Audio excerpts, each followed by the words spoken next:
Everybody, it's Thomas. Let's talk about BBLoBB Blood Bowl. We're going to quick power through this because there's a game happening right now. I don't want to predict it before it's over, so we'll see what happens here.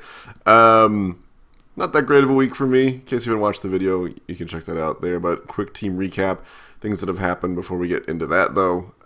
Well, before I even post the link up here.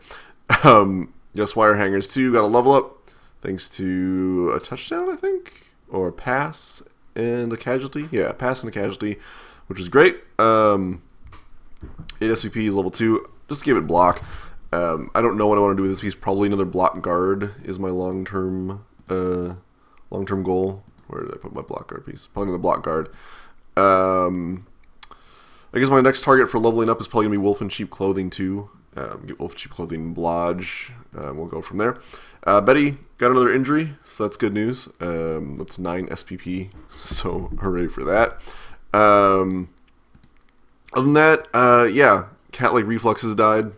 I'm not too excited about that, but someone had to add a skull to the mountain. A really good week for Chris, though. He walked away 2-0 on that one. I got 70k out of that, so that's pretty good. But, yeah, not that great of a week for me. Basically, I just got Chris's Vampires behaved and 4 agility'd me on a lot of things. So not that bad a week for me. 3 casualties, a pass, MVP. I mean, Stinger thinks it's terrible, but really not that bad. 12 is okay. Chris did much better, though. 2 touchdowns, 2 casualties, 3 passes, and an MVP. That's quite a bit. Math, Thomas. 18 SVP, so really good week for Chris once again. Yeah, so whatever. I lost a fan factor, too, which is a little sad. If we take a look at Chris, though. Crunch, crunch, crunch.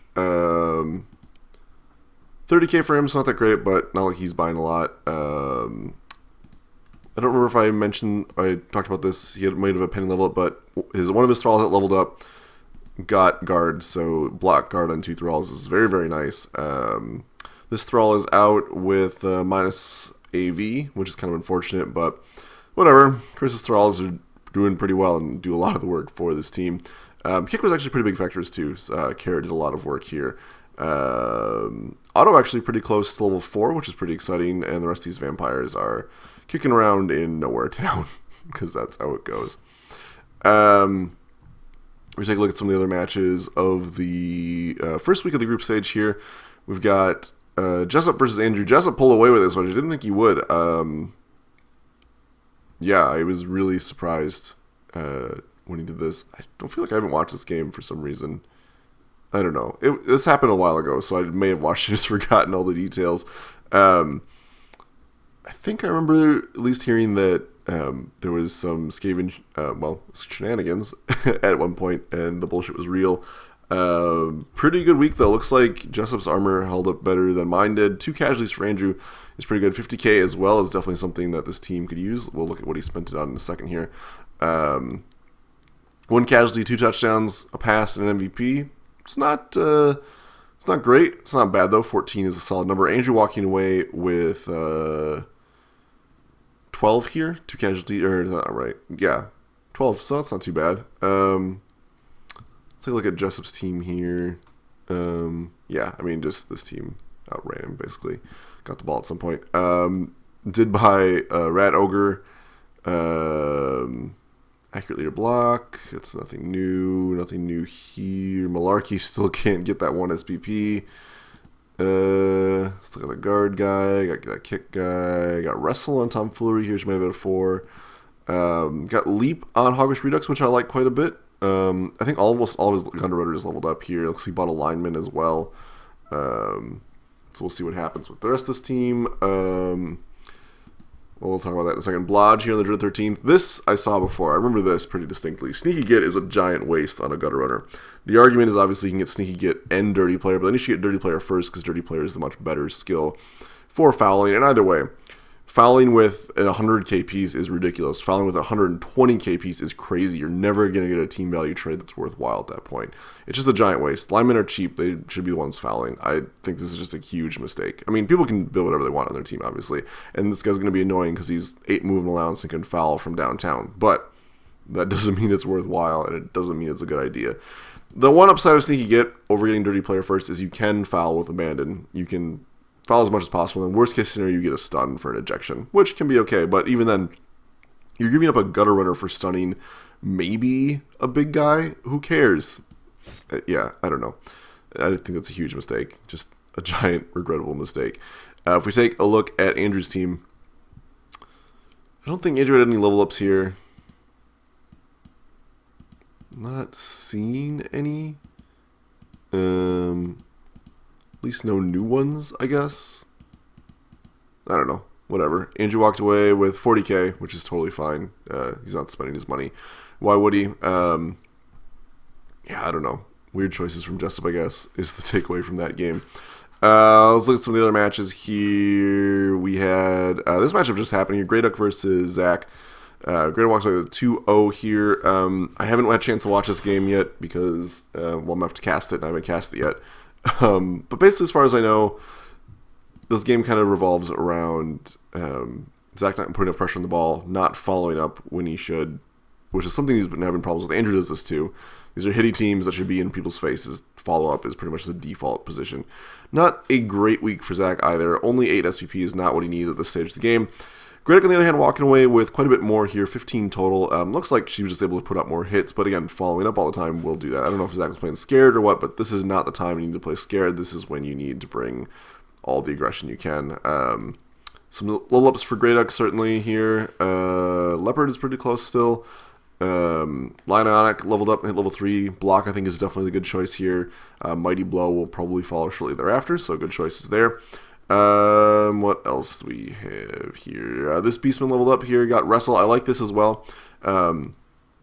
Because the league is very block intensive, having more Wrestle pieces is good, and since theoretically, where is it? This jump up piece will also probably get Wrestle very soon.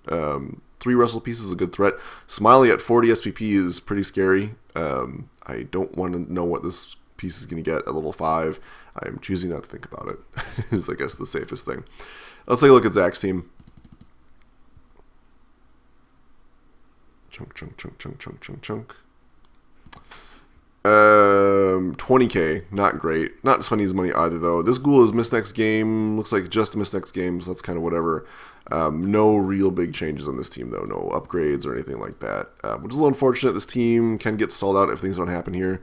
Don't know if I saw this before, but I do like this pickup on Dauntless for the zombie. Honestly, it might be worthwhile looking at firing these zombies if they if Jason hits level 4, probably worth booting him for. He's just not that good. There's not really that great of a skill you can take, but whatever. It's not the end of the world if he keeps him either. Yeah, no, this team's looking pretty good. Still got potential. Just had a bad first week, I guess. All right, this matchup. Mark beat Orville. Orville tried elf bullshit and just was not that successful with it this week. Mark hit really hard too, which didn't help either. Although he also lost a player as well. 2 skulls for the skull throne this week. But yeah, pretty much. I mean, you can watch all these games obviously, but I don't know. This game was weird in a lot of ways. Mark's pieces just hit Orville really hard. Orville's pieces fell down a fair amount.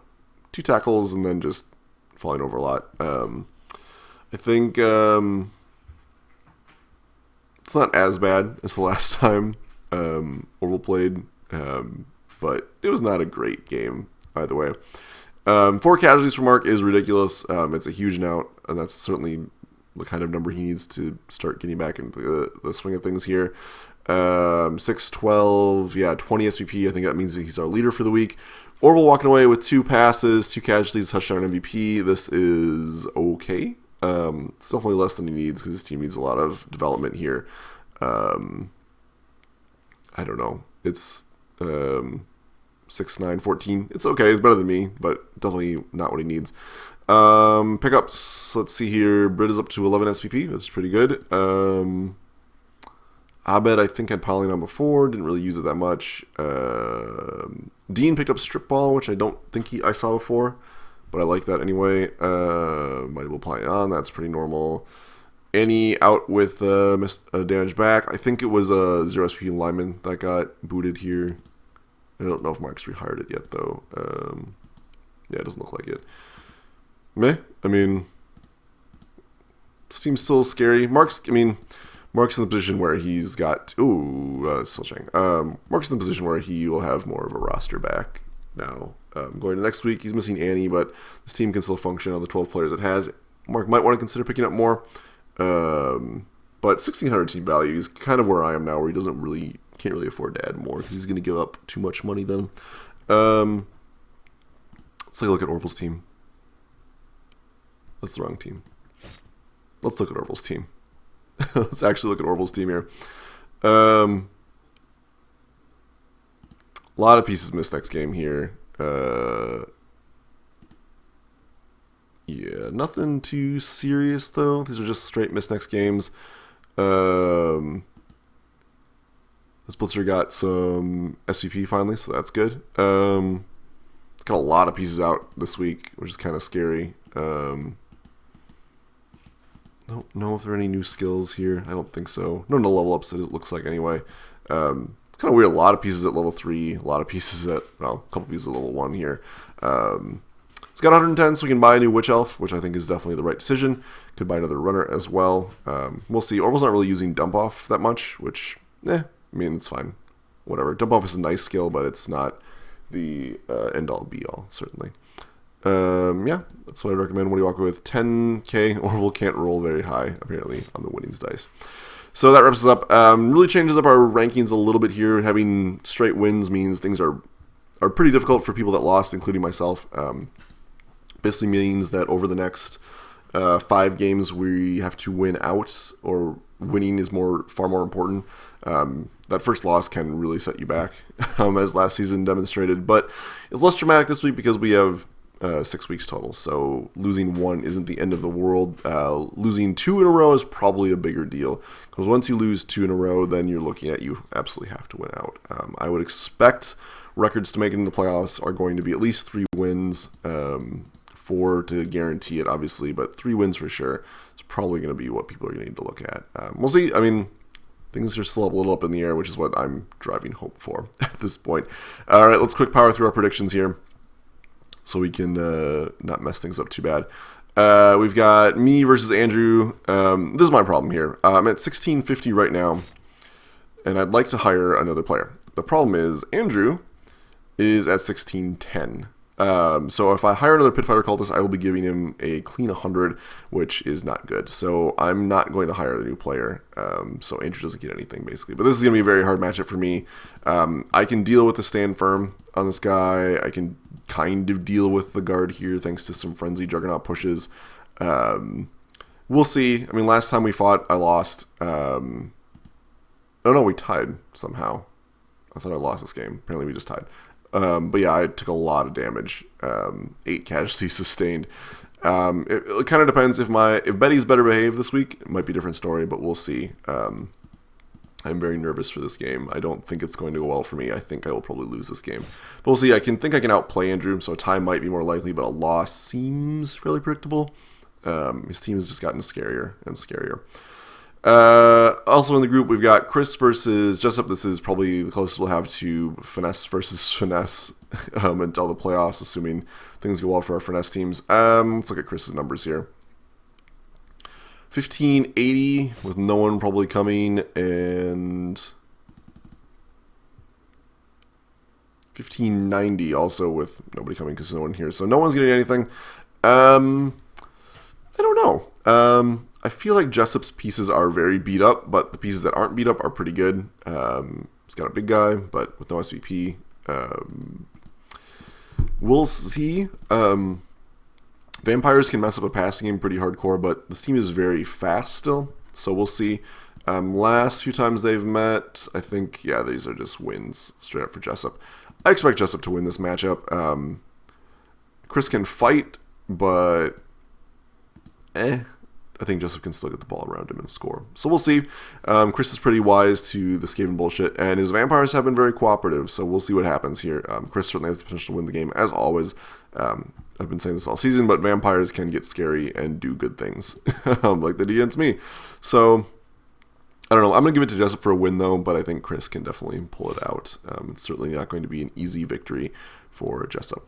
Greyduck versus Mark here. This matchup's actually happening right now, so it's very trenchant. I predict this now.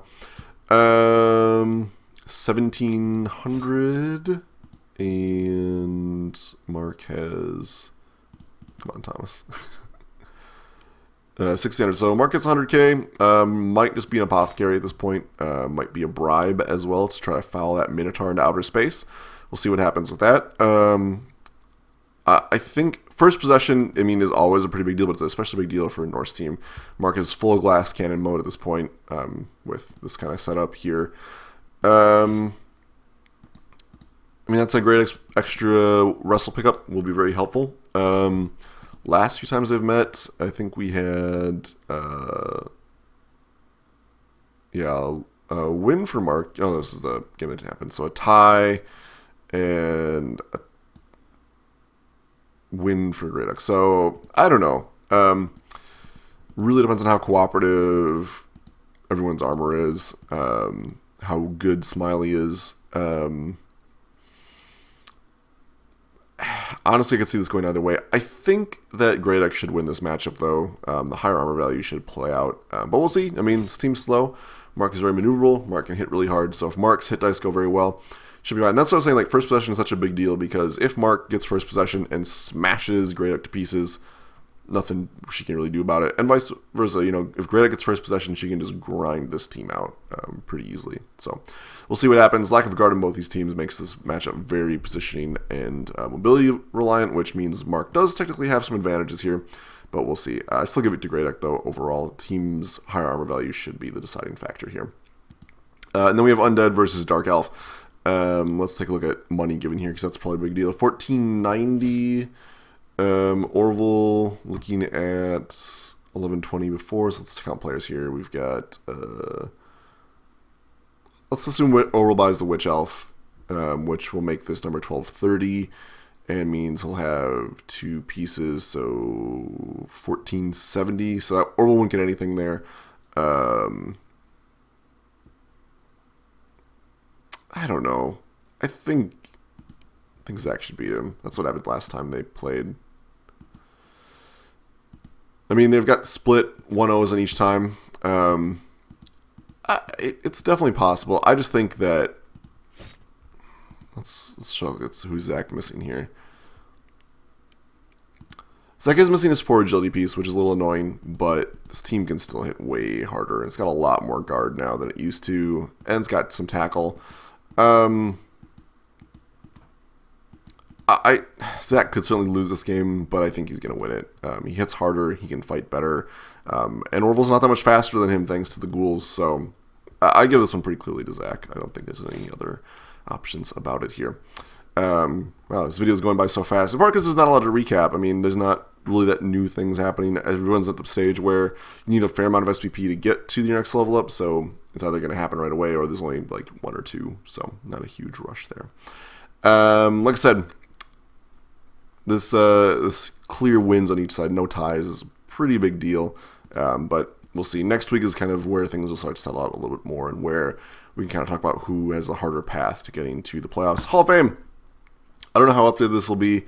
We can take a quick measurement here from Grey Duck's team. Smiley has 15 casualties, so if we see a number less than that, we'll know what the deal is. Hall of Fame!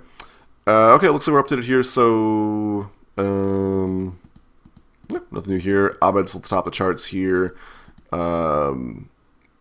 Surprisingly fewer people at level 3 than we used to have, or level 4 than we used to have here, but still a fair number getting up there. Someday Malarkey will make up there. Ocelot is actually pretty close as well. A lot of players within 1 touchdown or 1 casualty of making it to level 4, so that's that. Dean, best score. Gosh, just Mark for making that happen. Or 2 throwing teams are throwing the most. Who would have guessed? No new interceptions this week. Most violent players. Smiley at 15, Abed at 18. So gap's closing a little bit here, but not by much. The Dean really pulled ahead with his big run of 412 yards. I expect the Dean will hold on to the longest running slot now that Grey Duck is really focusing on spreading out touchdowns. Ocelot might pick up the ball a little bit more, but Dean's got a pretty big advantage at this point. Other things, best throwing. I think Jessup finally pulled ahead. Yep, Jessup is now top throwing position on both charts.